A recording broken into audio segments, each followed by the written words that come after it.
let's see here. In Maricopa County, it's 40,719 new votes for Mark Kelly. And for Blake Masters, it is 32,318. Correct. Mark Kelly just gained votes with this update. This is a surprise. Mark Kelly gained votes with this update. And you see it statewide. Look at this. You remember we came on at the top of the hour here. We were talking about 115,000. He's now ahead by more than 120,000 in this race. So we just got a batch of a little bit less than 80,000 votes out of Maricopa County. And it includes those ballots. This is critical. It includes that batch, some of those ballots that were dropped off same day. It also, election officials indicated, included a small number of ballots that voters had been trying to cast on Election Day and that there were issues with. In other words, it includes what is supposed to be some of the most Republican-friendly, pro-Republican votes you're going to get. And in that batch, Mark Kelly won that batch of votes.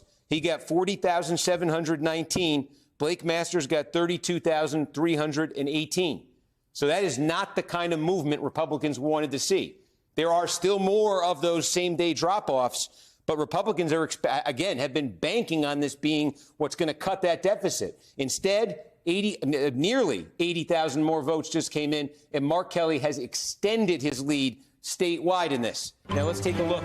And there it is. There it is. We are now projecting that Mark Kelly is the projected winner in the Arizona Senate race. Mark Kelly being reelected to a 6-year term as Arizona's Democratic senator. Mark Kelly just making it into that projection right now with the return Steve Kornacki has just reported to you, where he picked up a gain of votes against Blake Masters in a batch of votes that were supposed to be stronger for the Republican candidate according to past patterns. But this is the year where past patterns don't tell us much about where we are now. We now have a tie in the United States Senate of 49 elected Democrats, 49 Republicans, and we have 2 Senate races left to be decided.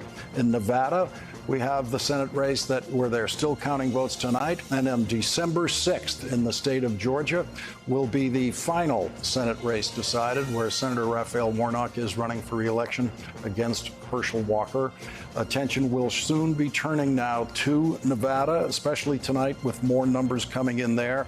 Steve, describe how this final set of returns became the decisive set of returns. Yeah, I mean, the fact that Mark Kelly, the question here was, in a lot of people's minds, how much is Kelly going to be losing this new vote by? And if it was narrow, if he was losing it narrowly to Masters, you still would have said Kelly was in great shape to win the race, because Masters needed to win this type of vote by an overwhelming margin to make up the kind of deficit he was facing. So when you see that come in and Kelly not only isn't losing it by a small margin, he's actually winning it, it just becomes impossible for Masters to catch him. And the added significance of that, too, is I think now that calls into a little bit of question some of the assumptions that about some of the consensus or thinking that's been out there about what those same-day drop-off ballots are going to look like. Again, in 2020, heavily Republican. Donald Trump, with every update of that type of ballot,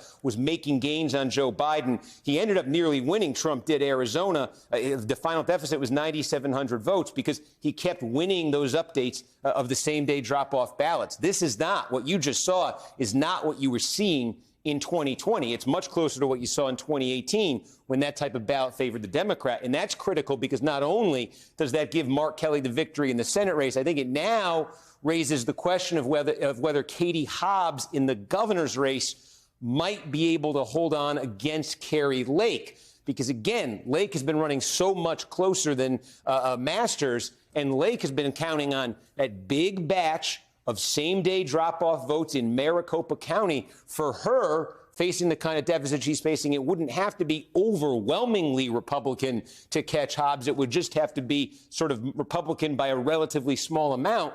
The fact that that batch of votes you just saw broke Democratic by a pretty significant margin, I think creates the possibility that Katie Hobbs might be able to survive in this governor's race and might be able to keep this lead as the rest of those same-day ballots, same-day drop-off ballots is the key there, are counted. Her chances just increased with that first result. This race is nowhere near close to being called, but I think her chances increased with that. And again, in the Senate race, that's the win for Democrats.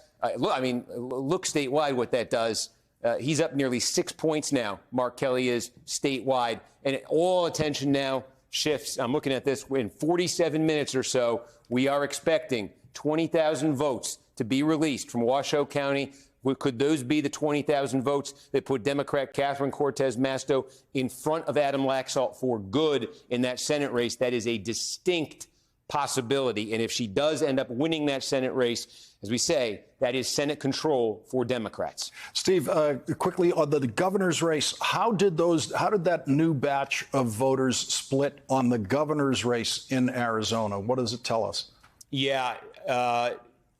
Similarly, I don't have the exact number for you. Similarly, because you can see, let's go back down here.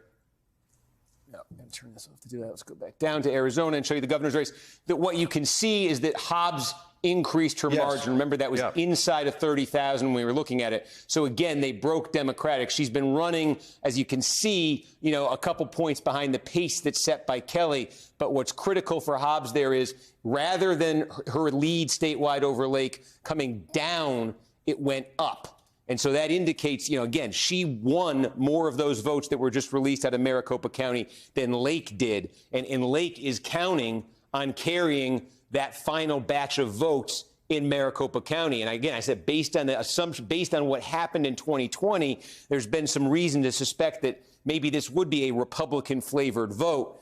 Our first look at a real sizable chunk of it has Katie Hobbs actually gaining and building a lead on Kari Lake. So I had the possibility now of the rest of that same-day drop-off vote not denting this lead or not costing Katie Hobbs the lead. I think that possibility now exists.